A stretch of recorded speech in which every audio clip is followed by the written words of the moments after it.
মাশাআল্লাহ লেবুগুলো অনেক বড়ই হয়েছে, খাওয়ার উপযোগী হয়ে গেছে। এখানে আছে আম থোকায় থোকায়, এখানে আছে পাইনাল। আপনাদেরকে একটু জুম করে দেখাই। পাইনালগুলা বেশ মিষ্টি হয় গাছের, মানে ক্যামেরাতে দেখা যাচ্ছে না, অনেক বড় তো গাছটা। ওই যে একটু জুম করে দেখাই আপনাদেরকে। মাশাআল্লাহ ভালো পাইনালি আসছে। এখানে কিছু ফুল আছে, এখনো পাইনাল আসে নাই ভালোভাবে।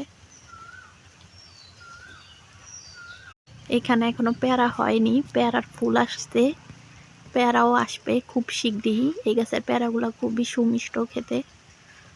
এখানে আছে লিচু গাছে লিচু, মানে অনেক বড় গাছ তো, একটু জুম করে আপনাদেরকে দেখানোর চেষ্টা করতেছি।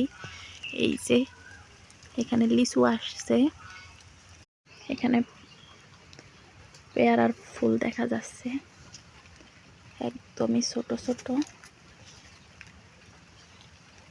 এখানে আম দেখা যাচ্ছে, এই গাছে অনেকগুলো আম ধরছে, মেবি বড় হইলে প্রায় মানে 4-5 মন হইতো, সব পইড়া গেছে বৃষ্টি না হওয়াতে। এই যে লিচু, এটা আরেকটা গাছ, এখানে অল্প কিছু ধরছে।